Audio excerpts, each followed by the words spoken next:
Hello বন্ধুরা, আমি রবিন। আর এখন কথা বলবো রাজ ছবির টিজার এবং তার সাথে চন্দ্রবিন্দু ছবির টিজার চলে এসছে। তো এই দুটো নিয়ে আজকে কথা বলবো। তো সবার প্রথমে কথা বলবো রাজ ছবির টিজার নিয়ে।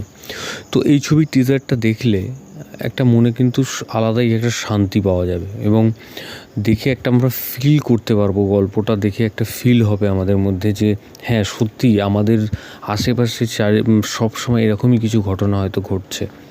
যে আমরা এতটাই বিজি হয়ে গেছি, যে কর্পোরেট জগতে আমরা এতটাই বিজি যে সব সময় কম্পিটিশন, কে কার আগে এগিয়ে যাবে, কে কার থেকে কতটা এগিয়ে যাচ্ছে, এইটা নিয়ে কিন্তু আমরা ব্যস্ত থাকি সব সময়। এবং এই জিনিসটা দেখতে গিয়েই আমরা কিন্তু আমাদের যে নিজেদের যে সত্তাটা, মানে আমাদের নিজেদের ভেতরকার যে ইচ্ছে বা পারিবারিক যে বাড়িতে যে মানুষগুলো আছে তাদের যে মানে অবস্থা বা তারা কি চাইছে সেইগুলো কিন্তু আমরা ভুলে যাচ্ছি।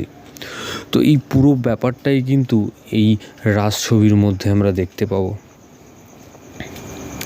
যেরকম এর মধ্যে ভালোবাসা আমরা দেখতে পাবো, সেরকম একটা কর্পোরেট জগতের সাথে যে একটা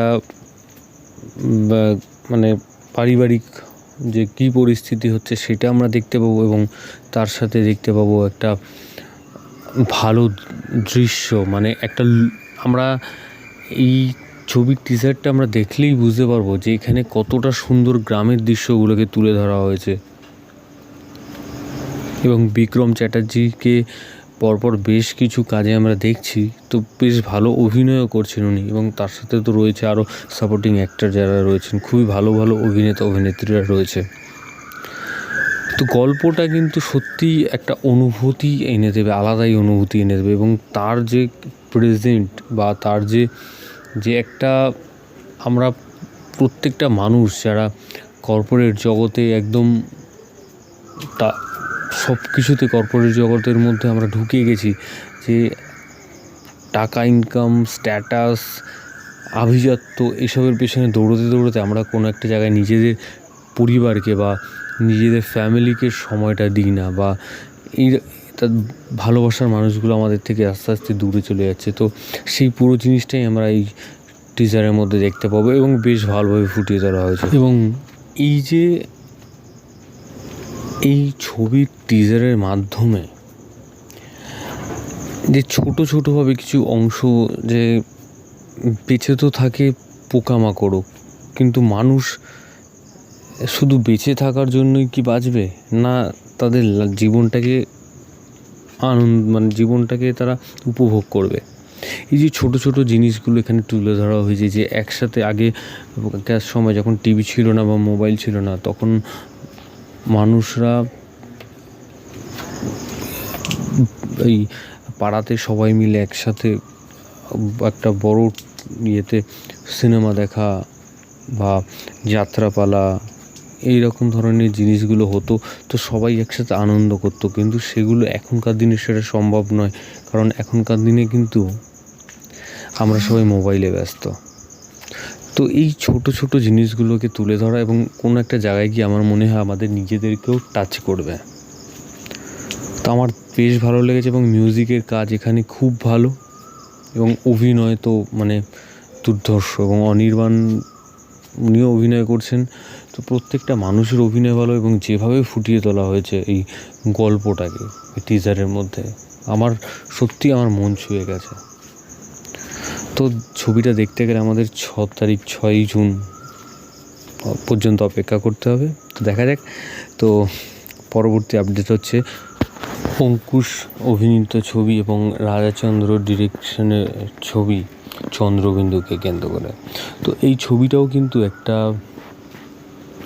গল্পটা হচ্ছে যে অঙ্কুশ একটা বইয়ের দোকান করে, এবং তারপরে দেখা যায় যে তার বাবাকে বলছে যে তার আজকে ওয়েদার ভালো না, তো তাকে বেরোতে না। তো কোনো কারণে তার অ্যাক্সিডেন্ট হয় এবং সে মারা যায়। তো তারপরে অনির্বাণের যে ক্যারেক্টারটা, সে কোনো প্ল্যান সেট করছে যে তার বাবার সাথে তাকে কথা বলাবে।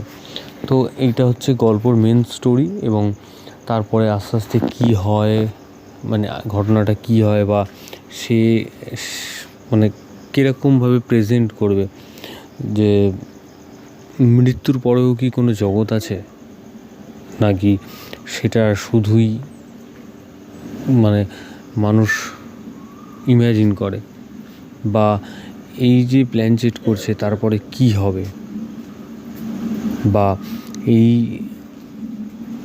যে অঙ্কুশের বাবাকে কেউ মেরে ফেলবে না সে সত্যি অ্যাক্সিডেন্টে মারা যাবে। তো এই সমস্ত কোশ্চেনের উত্তর কিন্তু এই ছবির দেখতে হবে আমাদের জানতে গেলে। এবং তার সাথে এখানে একটা নস্টালজিও আমরা দেখতে পাচ্ছি, যেরকম বই কেন্দ্রিক একটা ব্যাপারও কিন্তু আছে। তার সাথে অনুপম রয়ের গান আছে, ভালো ভালো অভিনেতারা রয়েছে।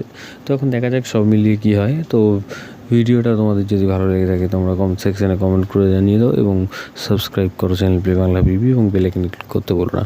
বেল আইকনে ক্লিক করলে তোমরা সবার আগে নোটিফিকেশন পেয়ে যাবে। ধন্যবাদ।